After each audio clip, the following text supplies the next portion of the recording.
Join the meeting.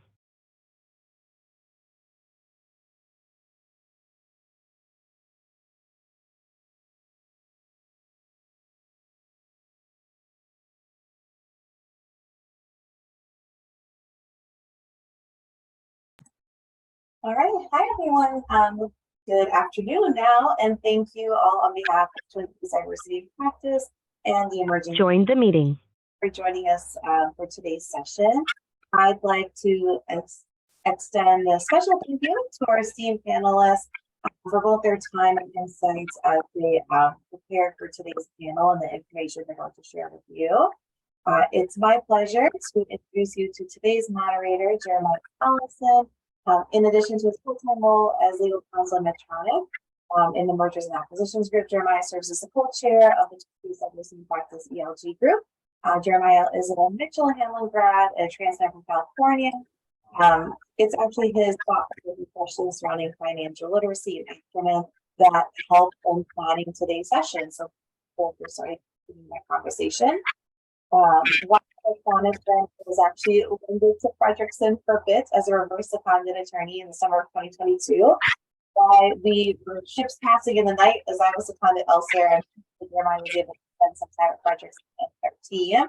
And I credit him for reviving our fantasy football league, which many of us miserably lost, and we'll not talk about that.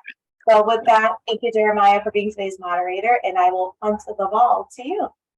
Well, thank you so much. As I told you, Navita, if I ever get an opportunity to, moderate anything else, I would love for you to introduce me. So thank you so much. Hey, everyone. Like you said, my name is Jeremiah Allison, and I am a M&A lawyer at Victoria Manfredonia. Join the meeting. And I am in my second year of practice. So today we have a phenomenal panel here. Some who I know, some who I met recently. And I'll allow them to introduce themselves. However, the panel, as Navita said, is a way for us to really talk about finances and demystify certain things. So the first person I'll start with to introduce themselves is Jen. If you would like to introduce yourself quickly for the audience. Great. Well, hi, everybody. My name's Jen Murneke. I'm a partner at Sagri Drinker. I work in our finance and restructuring group, which really means that I help companies get money to operate, to grow, and to meet all their own goals.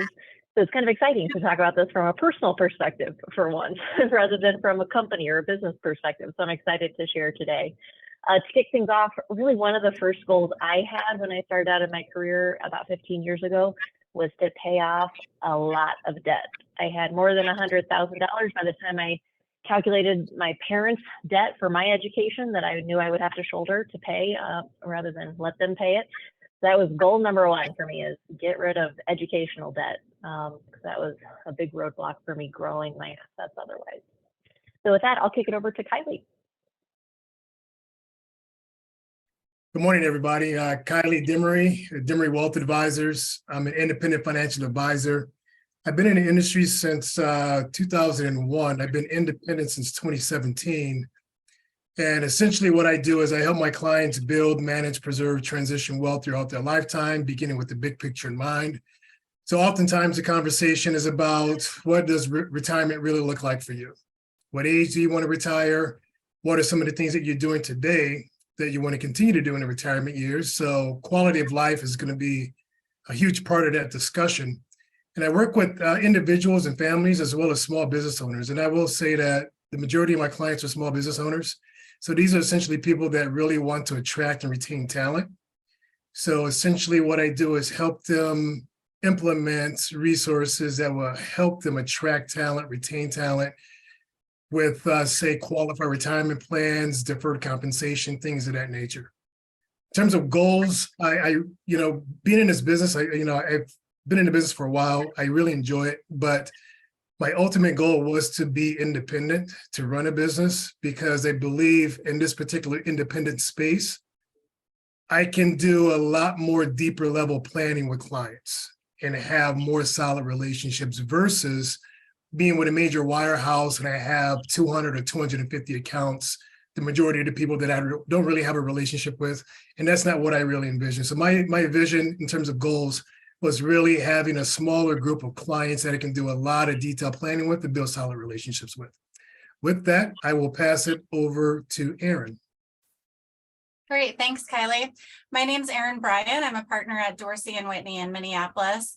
I've been practicing for about 14 years now. And I'll also mention I have 2 kids. They're 14 and 12.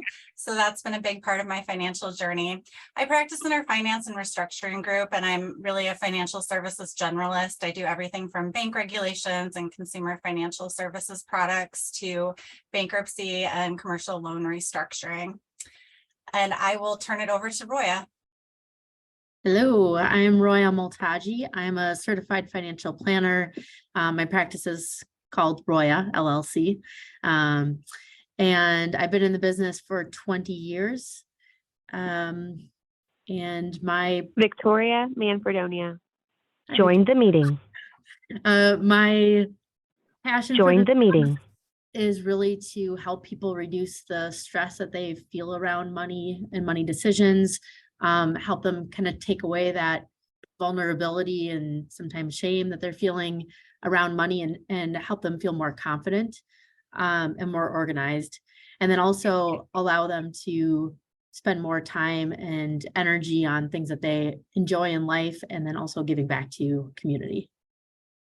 Perfect. So, as a lawyer, of course, I'm required to give a disclaimer here. Information shared by this panel is for informational purpose only and is not intended to be construed as tax or legal advice. So, in the future, definitely consult an investment or tax professional after this meeting. But to that point, and Jen, you touched on it about like goals, your first goal, when I came out of law school, of course, my goal was similar, to pay off my student debt. And now with being in forbearance, definitely stacking there. But just from a financial goal, where we spoke recently, and I definitely want you to share with the group like what your goal was, your financial goal starting out. Yeah, thanks. So when I first graduated from college, had my degree, and got into my business, which was financial planning, but I didn't have a salary. It was I was owning my own practice, right? So I was creating my own income, and I was pretty nervous about what that was going to look like. There's a big fail rate in our industry, especially in the first 5 years, particularly in the first 1 year. My goal was to save $15,000 my first year of working, and I actually accomplished it by October. So I was hired like second week of December, and then by October I had saved up $15,000. So that was my number one goal. In addition to, I should also say, continuing to max out my Roth IRA, which at that time was only $2,000. It's a little bit more now. So I wanted to both continue what I had been doing from a retirement savings standpoint, and then make sure I had enough for what I felt comfortable in savings.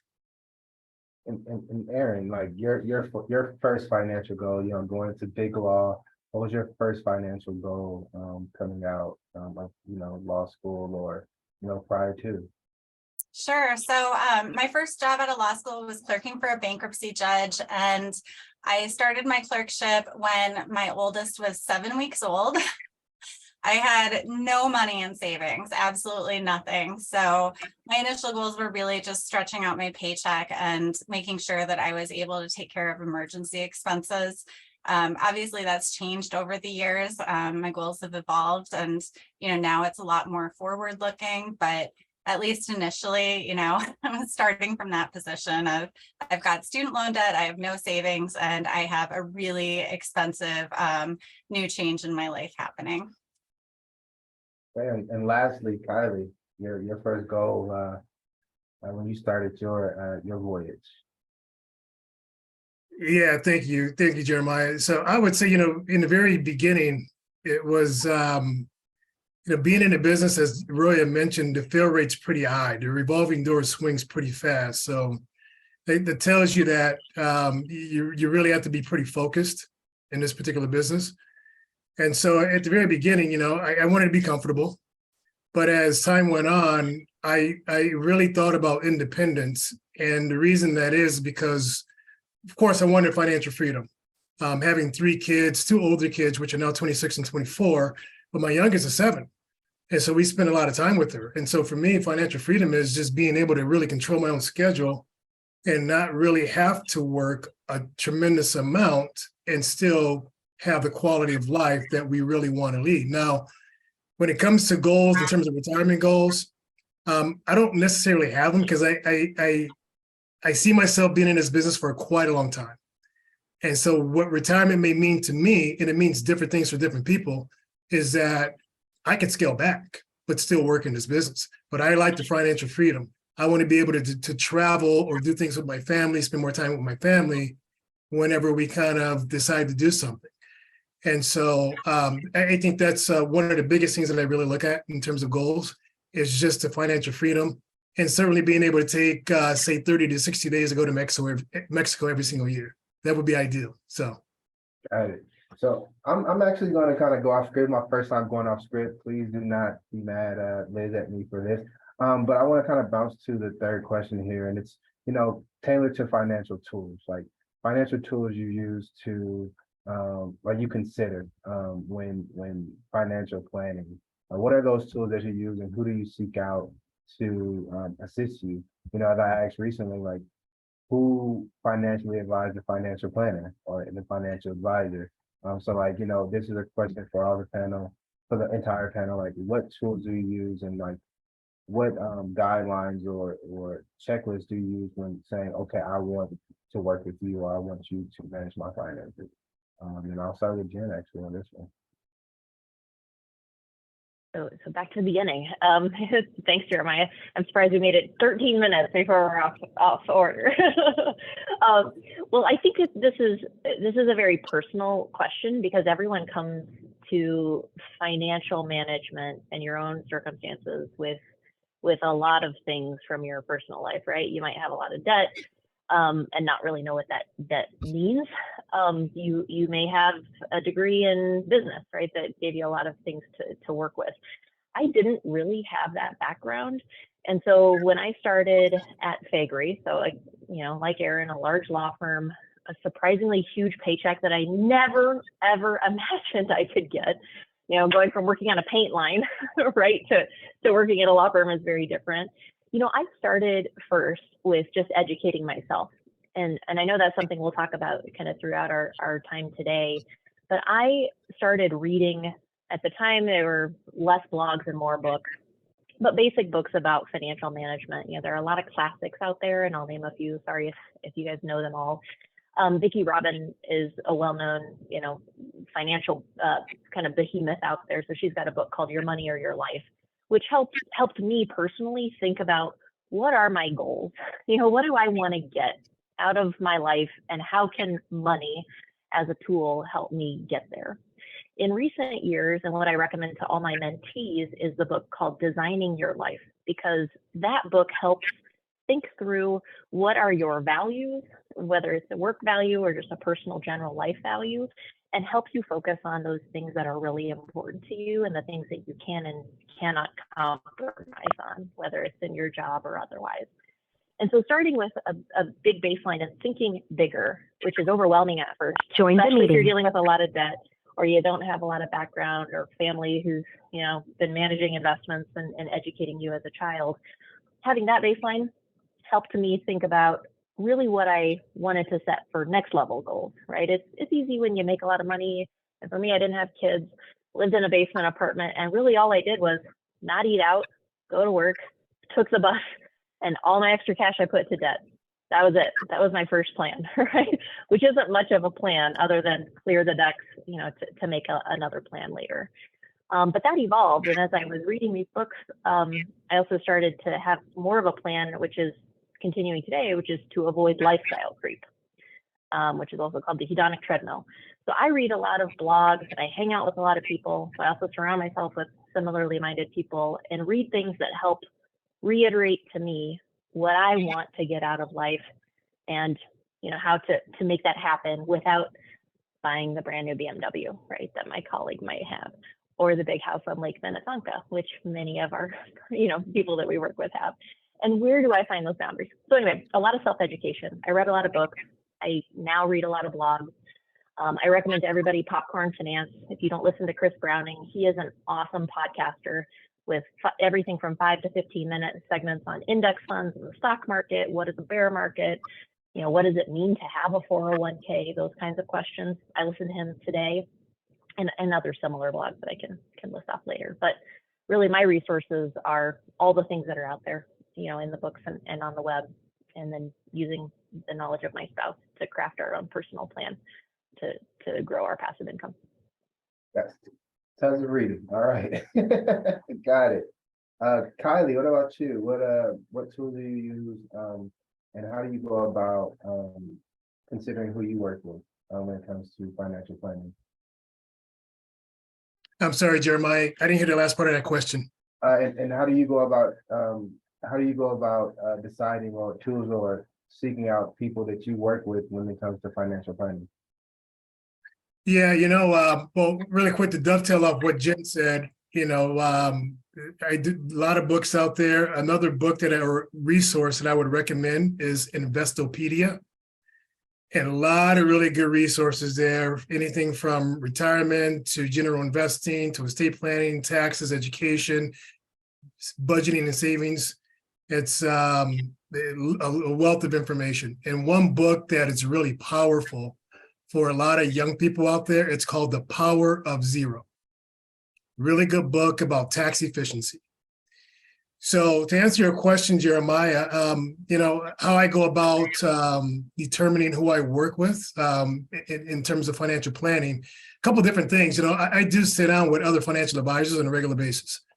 And it's not really a competition thing for me, because I feel like I can learn a lot from other advisors that have been in the business for quite some time. There could be some things that I just haven't identified that they're doing, and we just share information with each other.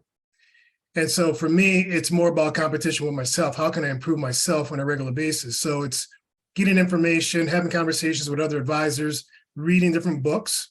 But I do have a cheat sheet, and that cheat sheet is I have resources to asset managers that we work with on a regular basis, whether it be Fidelity, whether it be Calamos, Lord Abbett, JP Morgan, and so on. And I have conversations with wholesalers from these firms on a regular basis. And it's not even about the latest and greatest mutual fund. It's about different concepts in terms of how can I add value to my client relationships. And so when I onboard a new client, it's more about having a fit conversation. If I get a favorable introduction from a center of influence or from a client, I have a conversation with that person. We'll talk a little bit about who they are, what their goals and objectives are, what truly drives them. And it gives me an opportunity to share a little bit more about what the wealth management process looks like when I work with clients. And so from there, we'll decide on if it's a good fit to take the next step and have a more detailed conversation about what those goals and objectives look like. And essentially start doing what I call a fact finder to essentially build a base plan, recommendations, high-level observations, a full balance sheet approach. And then we'll essentially in the third meeting have a more detailed conversation about what a plan will look like for that particular client. And Roya, your financial game plan when approaching it. Yeah, so similar to Kylie, since I am a financial planner, we've got all of our industry tools and connections, et cetera. But it's always difficult to make sure that you look at your own picture when you're doing it for everyone else all day long. So one of the things that I've done in my marriage, when it was just me, I did a great job, but then now I've got another human being that is part of the decision-making process, and she wants to feel equity in our relationship, which is difficult because she's married to a financial planner, right? So we've worked with a financial advisor together so that she has her voice heard, so that somebody else who's not me can actually explain or give feedback or give recommendations, and that kind of takes that emotion out of our relationship. And then right now we're working together as if I was the financial advisor. So we're doing my process that I do with clients, but we're doing it with ourselves. So that's how I do this stuff in my personal life. And I was just thinking, it's kind of, I work with a lot of attorneys, and when I ask about whether their estate plan is done, most of the time it's not. And everyone knows an estate planning attorney. But it's that same kind of idea that you know what needs to be done in your own life. You just have to make the time to do it. So sometimes you have to, like Jen has a lot of great information, I think. So that self-study or making time to put the work in for yourself is really important, or to hire an advisor is the other way to have accountability. If this just isn't if researching things in the financial realm is not of interest to you, then find someone who is interested in it, who can coach you well. I just wanted to add a couple things that I think it's important in terms of resources would be to examine your own paycheck, your pay stub, and see what's coming in, what's going out, where's it going, what am I paying for, what's my employer paying for, and then also looking at your tax return. So in most cases, I think with tax returns nowadays, it gives you a comparison of like the last 2 years and then this year. So I really like going through that line by line and seeing what's changed in terms of line items, and then my overall change. So just kind of using your own documents and reviewing those on your own is good to get a picture of what's happening over time for yourself. Okay.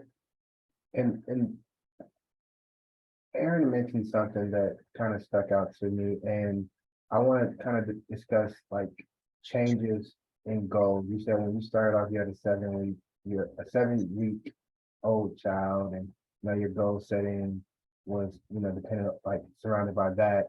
And then you said they've changed over time. So in the beginning, what were your goals? And so I know you mentioned like stretching things, but like what were those goals and how have they changed now? Like what do they look like now? What do your goals look like now? Yeah, that's a great question. So starting out, I joked that my goal was I was working as a bankruptcy clerk and I didn't want to have to file bankruptcy during my clerkship. And let me just throw this out there. There's no shame in filing bankruptcy. There's absolutely nothing wrong with that. But, that was kind of my goal at the time, was just make sure that I'm staying afloat, make sure that I'm paying for emergencies. And then the next goal was, getting stable housing. So the house that I lived in when my daughter was born, this was 2008. The house went into foreclosure that we were renting. And so we had this kind of time period of how long are we going to be able to stay here before the bank kicks us out? And so, after that, it was really important to me to own the place where I was living. So that was the next goal. Over time, it shifted a little bit. When my kids were younger, most of my paycheck was going to paying for high quality daycare, which was really important, but it didn't leave a lot left over. As daycare costs decreased, which they tend to do as your kids get older, I started putting more of that money toward college savings and starting to save up for emergencies and that sort of thing. Also thinking about, what happens if I'm not here. So making sure I had good life insurance and things like that.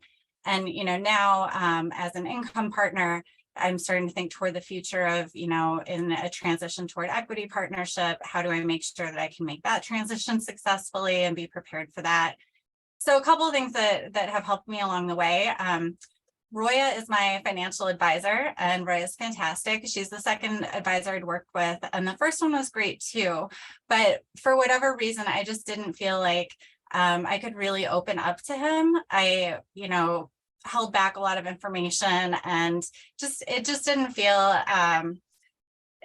like a great place for me to talk about a lot of the fears that I was having, or some of the shame that I have around money, which is actually very common in the legal profession. We have to project competence, and so when we might be struggling with something ourselves, that's really hard. And so when I was looking for a new financial planner, one of the things that was important to me was finding someone who is part of the LGBTQ community, because I knew that would that would be one factor that would make it easier for me to be really transparent with an advisor. And of course, the more transparent you are with your advisor, the more you get out of it.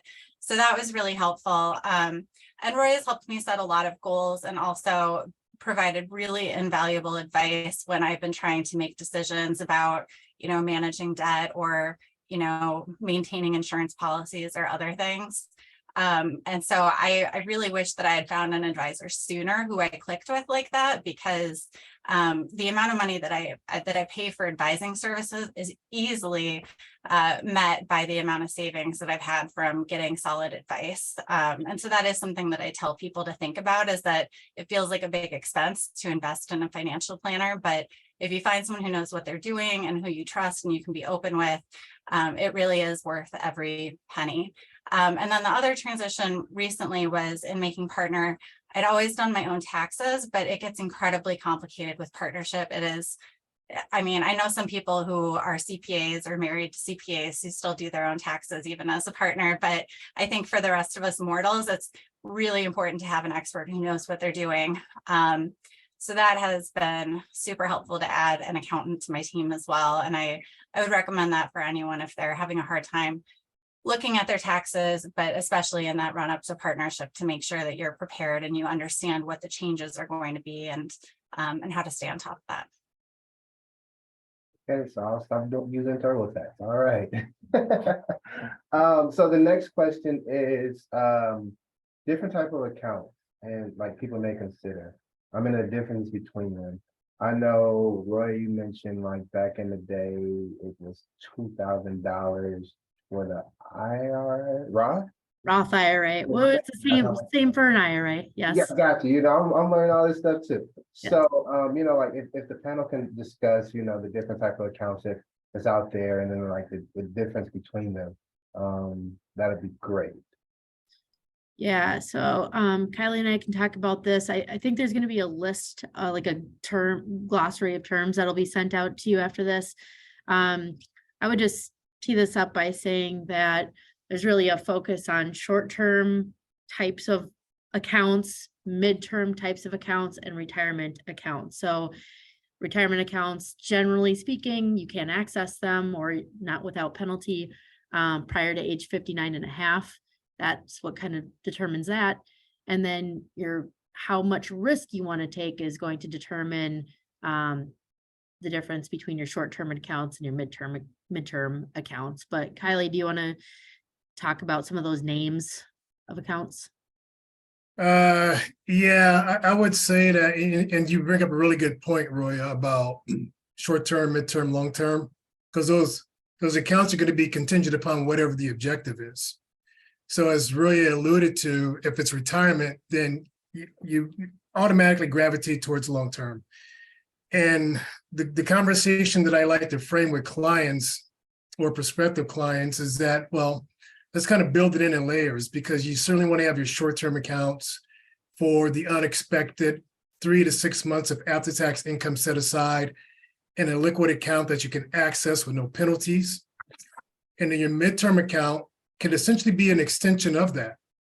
Whereas cash that you don't necessarily need, maybe you can invest that maybe a little bit more conservatively, but get a little bit more return on your money, but not take too much risk.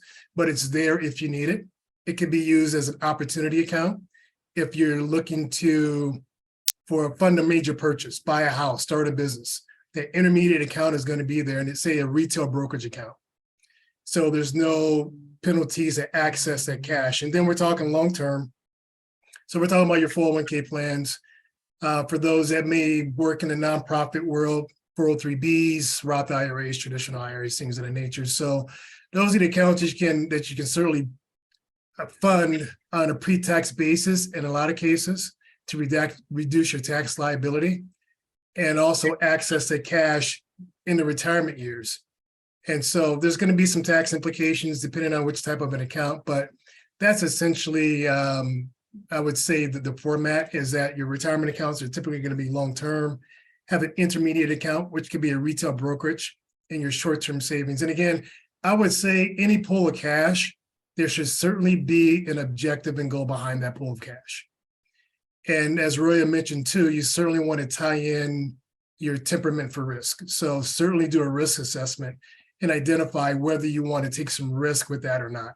And that's part of the conversation that me and my wife have too. So, and I kind of missed the boat on that last question, Jeremiah, my apologies.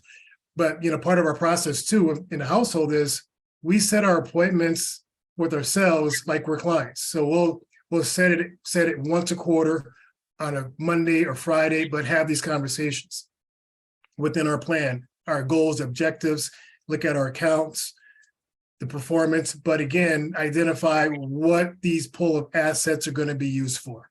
So I would say have goals and objectives tied to every single account that you have. Okay. I was just gonna add that this, so one of the things that I did, I alluded to the fact that I maxed out my Roth IRA, as I was able to do that at that time. You might get to a point, or maybe you're at the point now where you're making too much money and you're unable to fund a Roth IRA. But just going back to my early years, I was doing that. I built up my savings account the way I wanted to, and then my extra money, and I was putting money into my 401k as well. So I was already doing my short-term and long-term savings, and I was in a good spot there. And then I had extra money that I put into my, Kylie just used the term retail brokerage account. There are all kinds of words for all these accounts. So that's why we'll send a glossary. But that's also your midterm or intermediate money. Basically, that was money. Kylie just said that like you should have some goals attached to all the accounts that you have available. That's true. And also sometimes you don't know what you might need this money for. So I was like, I don't know what I'm going to need it for. I had already bought a condo, but I knew that I wanted to not spend that money and I didn't need more in my savings account. So then I started investing money in a retail brokerage account that I could access at any time. And so I have used that to buy a car for cash. Then I replenished it. Then I bought my next house. Then I replenished it. So there are other needs where you're like, I'm not really sure what I'm going to need this for, but it's going to come in handy at some point. And so you can have a foggy idea too about what the need might be. Can you elaborate on that? You make too much money to max out a Roth, or Yeah. And like, why is that in place? Yeah. So, I would say it's probably the government put this in place to say that, if you're a very wealthy person, we're not going to allow you to put money away and grow it in a tax-free manner. So Roth IRAs, you put money in after tax, you don't get any deduction to put money into it. It grows tax-free, and then you can pull the money out tax-free. So you pay at your current tax rate, and then any of the growth is never taxed again. You can pass it on to your kids or whoever, tax-free. So I suspect they were saying, hey, if you don't really need that type of tax break because you're wealthy, or shouldn't say wealthy, you're a high income earner, we're going to put a cap on this. So there are income limits where you start getting phased out for being able to put money into a Roth IRA. The maximum you can do this year in 2023, if you're age 49 or less, is $6,500. But Kylie, you might have the numbers off the top of your head. Yeah, I want to say it's 6,000 if you are 49 and under, and if you are 50 and older, 6,000 plus an additional 1,000, which is considered what they call the catch-up contribution. Yeah, I think, sorry, max contribution numbers I think have changed for 2023, but the income limits is what I was referring to. So there's a phase out, and I don't know what they are. Yeah, so Roy, good point, Roy. So for 2023, it phase out if you are individual at 153,000. If you are married filing jointly, it's that phase out starts at 214,000 to 228,000 for the calendar year 2023. So that's if that's your adjusted gross income, then you can't put in the full 6,000 or 6,500, depending on the tax year. There's a limit, maybe it's 5,000. There's a chart that we can send out to, but that's what that is referring to, is there's a range where you can't put in the full amount to the Roth. And then after you get out of that range, you can't put anything into a Roth IRA.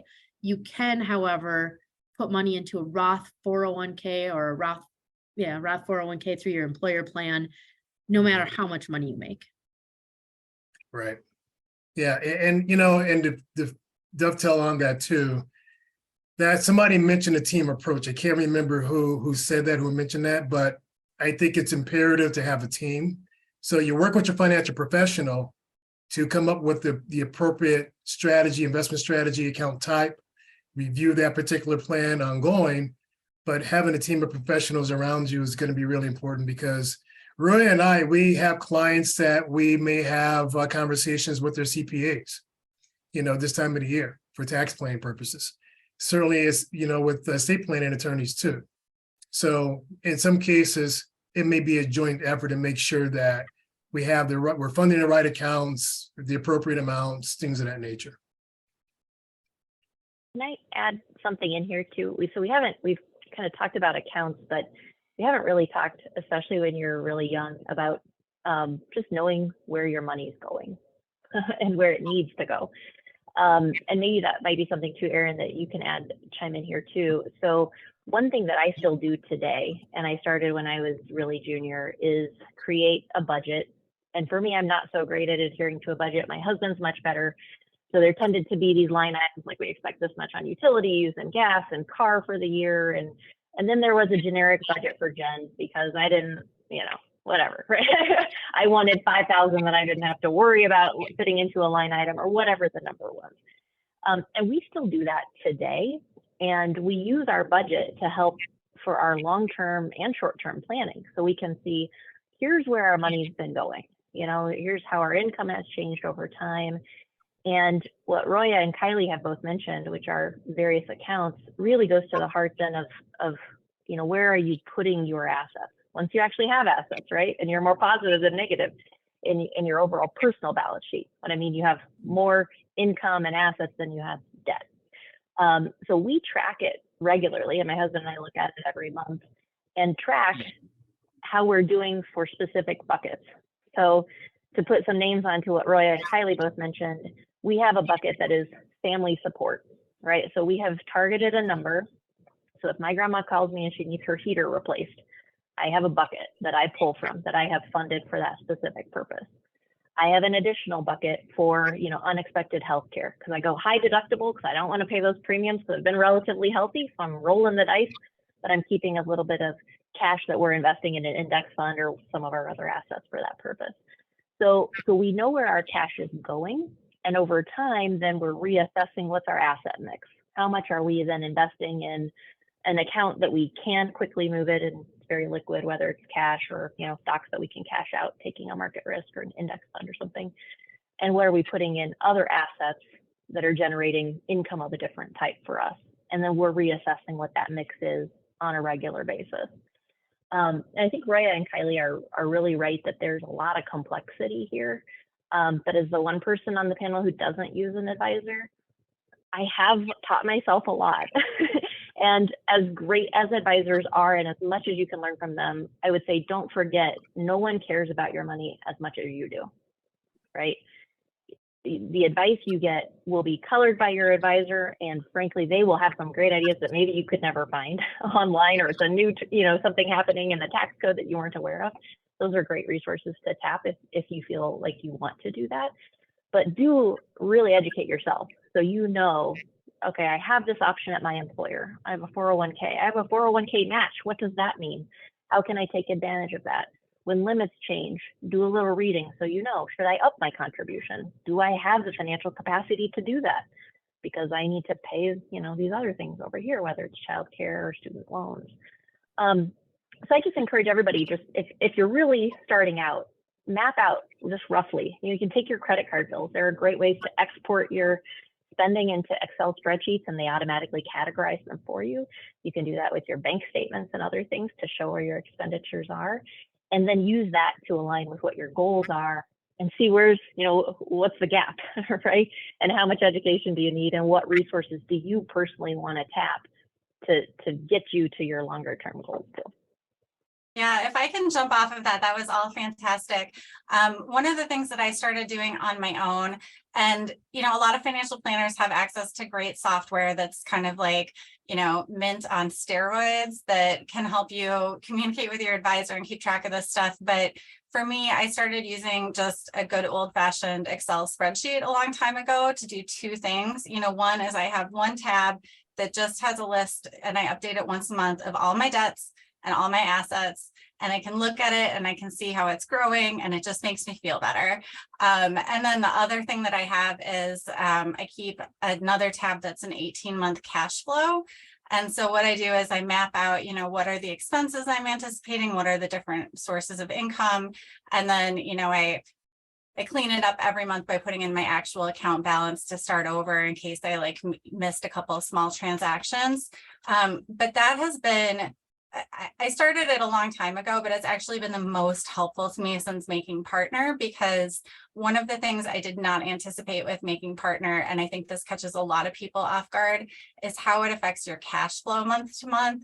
So you go from having very predictable income and expenses to all of a sudden it's like, maybe now you're getting paid once a month and you're making quarterly tax payments and all of this stuff. And for me, with all of the other things I'm carrying in my brain all day, it is just too much to hold on to. So if I can put it on a spreadsheet and sort of see what's coming, it's really helpful. And there was a point last year where I thought I started panicking because I thought I don't have enough to pay my taxes for this year. And so then I talked with, I sent Roy a panicked email. We talked through it. I realized it had some bad assumptions and what I was doing. I'm actually fine. But it was so much better to have that available to me to be able to look at and, actually see how the money plays out. And it's also really useful for planning, if you want to do some big project on your house or plan for a big trip, if you know that your credit card bill that month is going to be a lot bigger, then you can plug that in ahead of time so that it's not going to be a surprise when you get to that month. So it's a really simple tool. You can find templates online to do it, but that's something I think at any stage of your career that you could benefit from, is just to be able to look a little bit into the future and make sure that you're on track for your short-term goals too. Okay. And then final question. Actually, Jeremiah, do you want to, so Linda put a question in the chat. Should we answer that now? I will. Well, sure. Let's answer it now. Linda said, is there a reason financial planners don't mention backdoor Roth IRA conversions from traditional IRA? Yeah, Kylie, do you want to go? Yeah, I think that's a really excellent question. And that's a conversation that I do have with clients that I feel that it may be appropriate and the right recommendation. I think the backdoor Roth conversion isn't for everybody. And it's going to be contingent upon the tax implications and your income scenario, and other, say, traditional IRA assets, pre-tax assets that you may have, because there's a calculus that goes into whenever you convert assets or utilize that backdoor strategy. It may not be as advantageous as it sounds, because you may have a pool of pre-tax assets, whereas you won't truly be able to maximize it the way somebody would if they didn't have pre-tax assets in the traditional IRA. So it's a good conversation piece. I think it's worth it to at least have that conversation for the appropriate person. And it's but it's a really good way, going back to Royal's point earlier, if you are above that income limitation and you are unable to make direct contributions into the Roth, a Roth conversion could be a really powerful way to get money into that tax-free bucket, provided that you meet the two criteria. And the criteria are, one, you have the account for at least 5 years or more, past the age of 59 and a half. But I mentioned the book, The Power of Zero, earlier, and it talks exactly about these types of strategies. The Roth conversion, other types of strategy to essentially get money into that tax-free bucket to reduce your tax liability in the retirement years. Excellent question. I like the strategy. but it's not for everybody. So Roy, I'll pass it over to you. Yep, I agree. I also talk about this. I think we didn't mention it earlier because it's one of those kind of nuanced things. So it's not necessarily for the masses, but yes, if you are over the income limit to fund a Roth and you don't have other traditional IRAs with balances in them, then we're almost always having a conversation about that. So thank you for that question, Linda. Thank you, Linda. The last Can question. I add, I think this conversation also is important. We've talked about taxable, tax-free. We haven't really, but tax deferred is the other, leg of that three-legged stool. And so when you're thinking about your assets, right, and you're doing research and you're thinking about where to put your money, there's a little bit of a gamble with some of that, right? Assuming that you're putting your money somewhere where either you're going to take it out at a time where your tax bracket is lower, perhaps, or you're taking it out, you won't need it until it's the time that it's, tax-free and you're getting it out of that account. But those concepts, I think, are really fundamental. So I'm glad Linda brought that up, because a lot of those really basic books have some good insights into how to think about those things and then gauge your own risk and your personal needs. So you have to have that clear in your mind to be able to use those tools and consider whether something is useful for you personally. Okay. And then last question, which is one of my favorite questions, is, being that money is so, like people are so reluctant to talk about money, and there's always emotions surrounding finances. What are some of the emotions that, you all confront when it comes to finances, and how do you interact or manage those feelings? And this is open to the entire panel, so I'll start with Erin.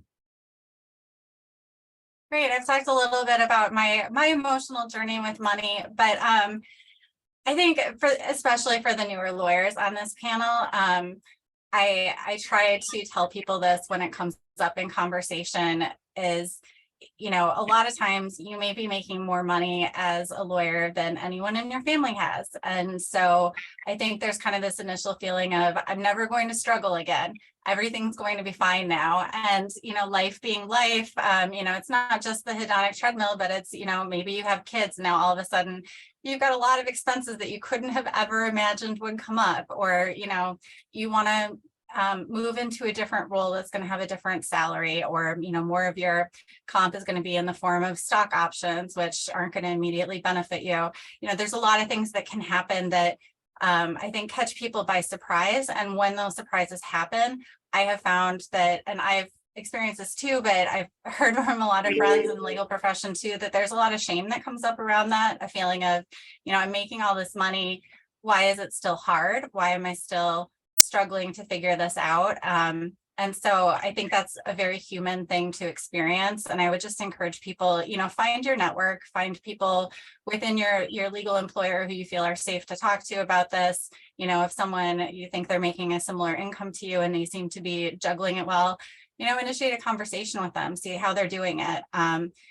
Gain wisdom from the people around you to the extent that you can. And, if it helps to have a professional advising you, do that too. But I think just taking some of that self-blame out of it and just recognizing that this is a really unique profession with unique challenges, and everyone's journey with this is going to be different.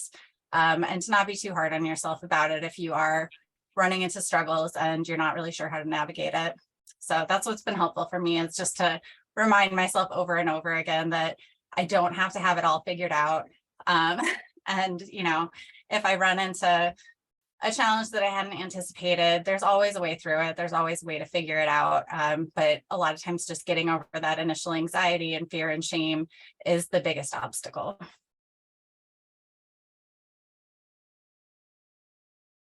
And I'll chime in. So the thing that I struggle with a lot just personally is, you come off a really long day or a really long week, and I have to pause and force myself to think about, why am I wanting to buy this thing, right? I get in this I deserve mindset, right? I've worked so hard.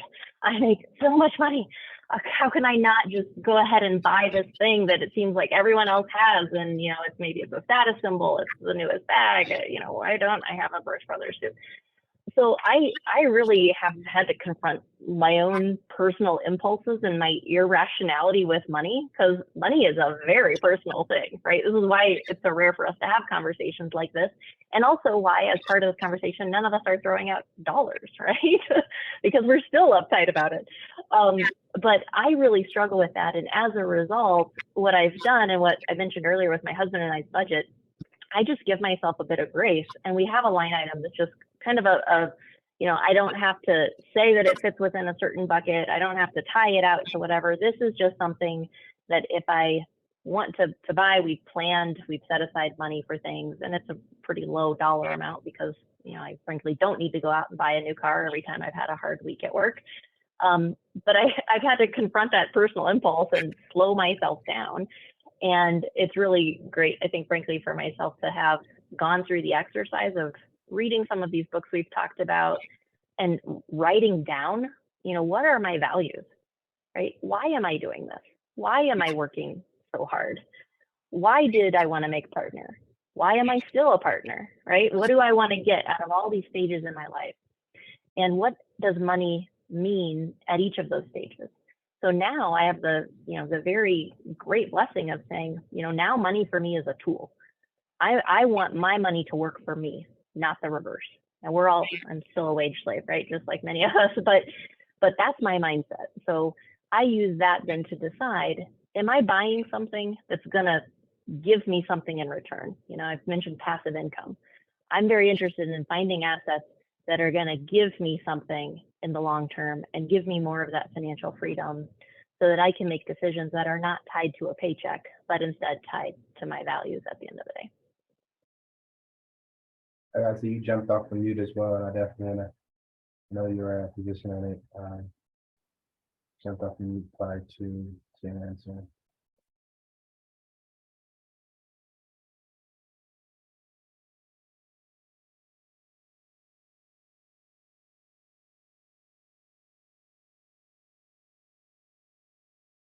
I didn't quite, And I with didn't that, get what you said. Oh no, a message just popped up in my in my peripheral. Your relation with money and like emotions surrounded by money and all that good stuff. How do you interact or manage those feelings when it comes to finances? For me, yeah.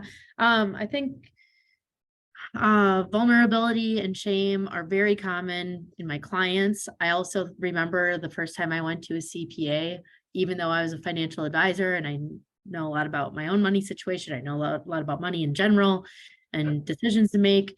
But when I sat down with that CPA, and there were some questions that she asked me that I hadn't prepared for, and so I didn't know the answer offhand, and I felt red coming up over my body, and I felt vulnerability, and I was like, ooh, this is how my clients feel when they come and talk to me.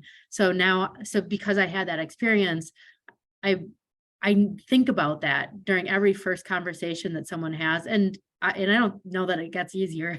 Maybe Aaron, you can tell me if it's easier, but I think it's very common for that to come up. And like Aaron mentioned, in your profession, you've gone through a lot of school.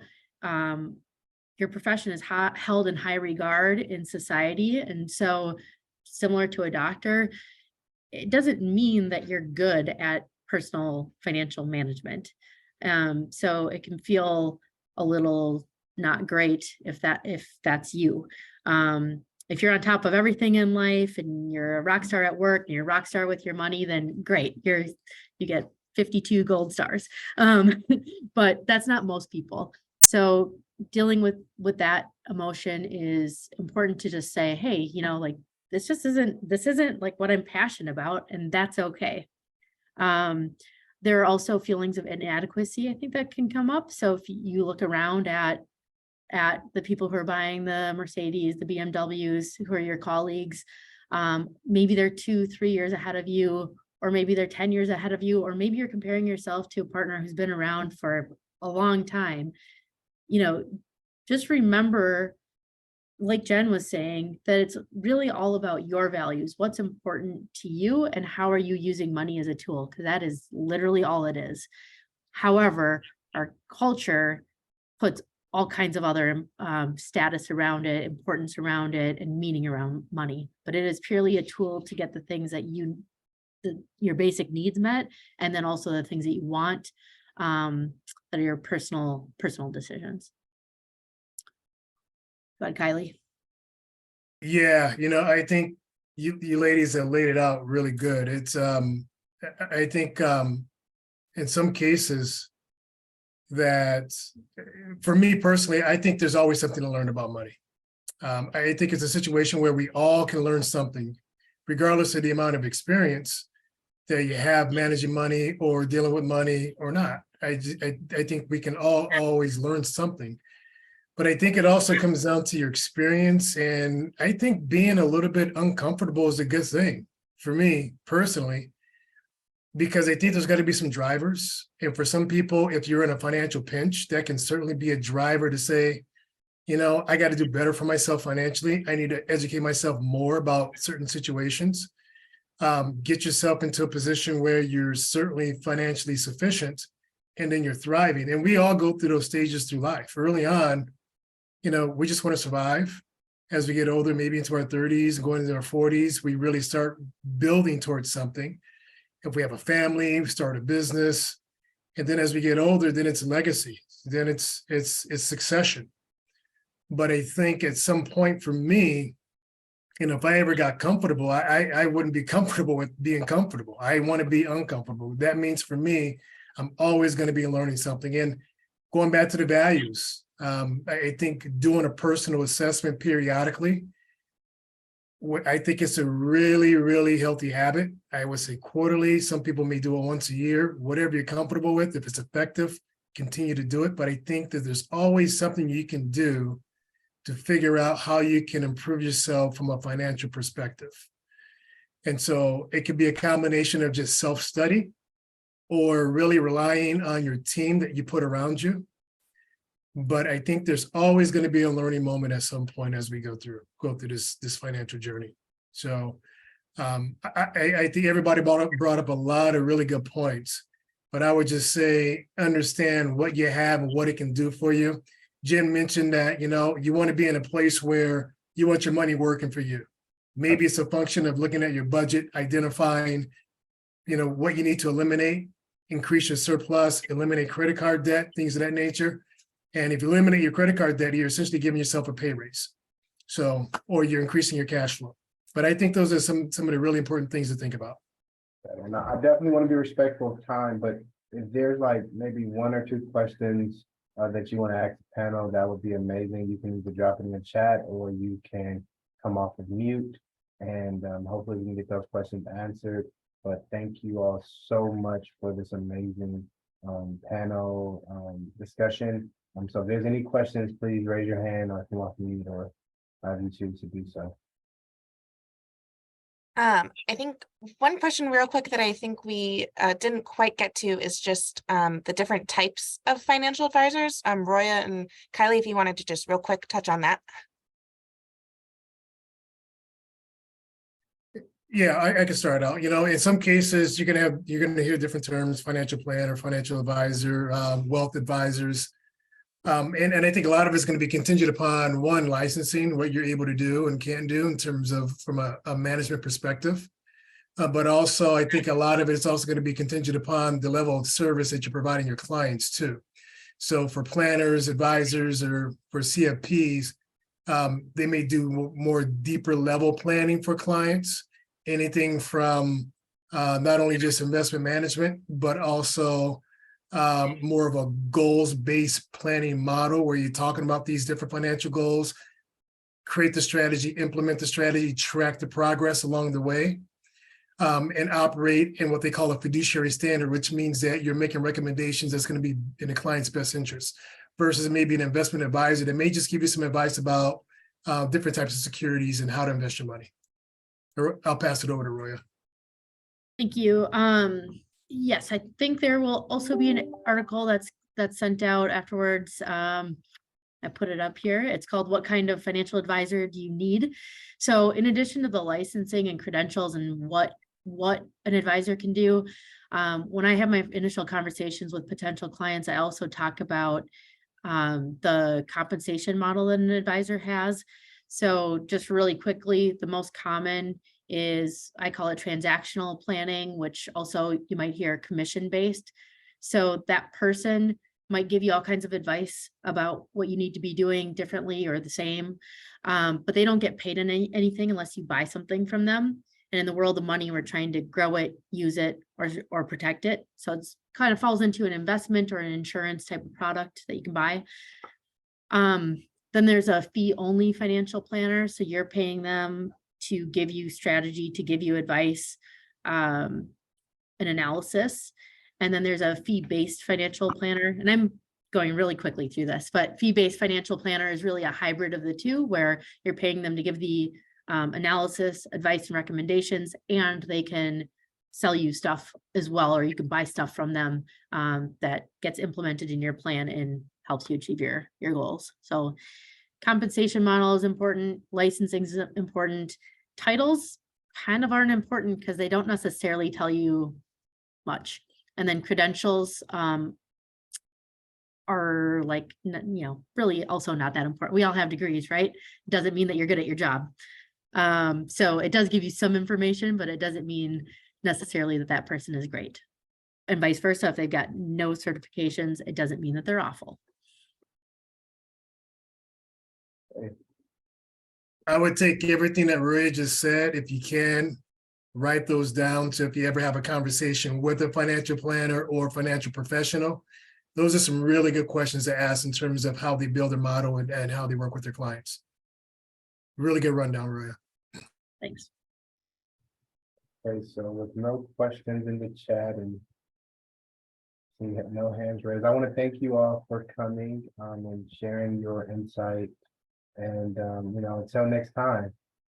So thank you so much, and we will all be in contact and in touch. Thank you, TCDIP, for coming on my amazing event. Thank you all. Thanks. Bye. Thank you. Thank you.